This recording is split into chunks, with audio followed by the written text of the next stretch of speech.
పూరా లోకల్. ఇంకో ప్రతిపక్షం మూసి నిద్ర సక్సెస్ అయింది మాది, వాళ్ళు ప్రక్షాళన చేస్తే ఒక్క ఇల్లు కూడా కూలగొట్టనీయకుండా ప్రక్షాళన చేస్తే మేమే రేవంత్ రెడ్డి ఫోటోలు ఇళ్ళల్లో పెట్టుకుంటాం అని అంటున్నారు. మరి దానిపైన ఏమంటారు అన్న? ఇప్పుడు వీళ్ళు మూసి నిద్ర ఏదో సక్సెస్ అయిందంటగా, ఎందుకన్నా నిద్రపోయేది? నిద్ర ఎందుకు? నీ మొద్దు నిద్ర ఎందుకు?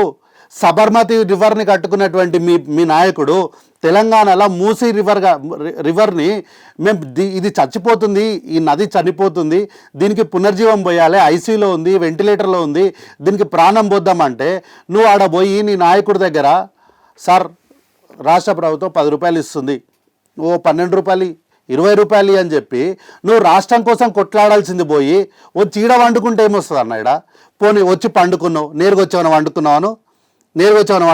ఎట్లా వాడుకున్నారు? ముందుగా అధికార యంత్రాంగాన్ని పంపించి ఆడ బ్లీచింగ్ పౌడర్లు చల్లించి మొత్తం వాళ్ళు ఉండే ప్లేస్ మొత్తం క్లీన్ చేయించి మంచాలు వేసి మంచాల కింద కాయిల్స్ పెట్టి ఓడోమస్ రాసుకొని కాళ్ళకు దొడ్డు సాక్స్ వేసుకొని దోమలు రాకుండా పూర్తి చర్యలు తీసుకొని వచ్చి ఫోటోషూట్ల కోసం పడుకోవడం ఎందుకు? అంటే ఇది ప్లాన్ ప్రకారం మూసి నిద్ర 100% ప్లాన్ ప్రకారం.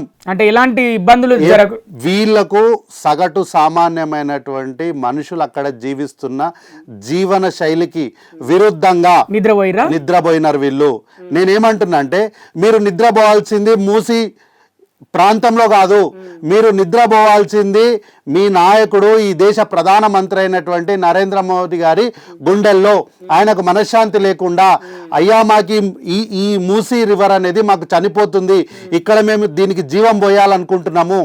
మీకు ఓట్లేసి గెలిపించింది నరేంద్ర మోడీ గారో లేకపోతే అక్కడి ప్రజలో కాదు, మీకు ఓట్లేసి గెలిపించింది తెలంగాణ ప్రాంత ప్రజలు. కిషన్ రెడ్డి గారి అంబర్పేట కాన్స్టిట్యున్సీ మూసీ నదికి పక్కనే ఉంటుంది కదా, వారి కాన్స్టిట్యున్సీకి అత్యంత సమీపమే కదా. నీకు ఓట్లేసిన ప్రజలు ఆ సమీప ప్రాంతం ప్రజలే కదా.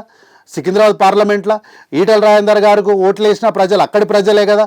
మరి అక్కడ ప్రజల కోసము పనిచేస్తారా లేకపోతే మీరు మీ నాయకుని కోసం పనిచేస్తారా? అంటే వీళ్ళు ఏం చేసినా వాళ్ళ నాయకుడు సెంట్రల్ కేంద్రం కోసమే చేస్తున్నారా? నిద్ర చేసినా నిద్ర చేసినా అంటే ఇక్కడ ఇంత మంచి పని జరిగిపోతుంది. రేవంత్ రెడ్డి గారి నాయకత్వంలో కాంగ్రెస్ పార్టీ మంచి పని చేస్తుంది కాబట్టి రానున్న రోజుల్లో ఇక్కడ పూర్తి స్థాయిగా ఈ 2 పార్టీలు కూడా, ఈ పువ్వు పార్టీ అదే పింక్ కలర్ ఉన్న పువ్వు పార్టీ, ఈ 2 కూడా వారి యొక్క అస్తిత్వాన్ని కోల్పోతున్న తరుణంలో ఆల్రెడీ బీజేపీలో ఒకటి అర్థమైపోయింది, ఈ కార్ పార్టీతో మనకేం ఉపయోగం లేదు అని. కాబట్టి రేపొద్దున నరేంద్ర మోడీ గారు ఇంత పెద్ద ప్రాజెక్టు జరుగుకుంటా కాంగ్రెస్ పార్టీకి ఇంత మంచి పేరు వస్తుంటే మీరు ఏం చేస్తున్నారు అని చెప్పి రేపొద్దున ప్రశ్న చేసినప్పుడు సార్ మేము పోయి నిద్రపోయినాం సార్ అని ఫోటోలు చూపెట్టుకోవాలి కదా. ఓన్లీ ఫోటోషూట్ కోసం మాత్రం చేసిన కార్యక్రమమే తప్ప వీళ్ళు చిత్తశుద్ధితో చేసిన కార్యక్రమం కాదు ఇది.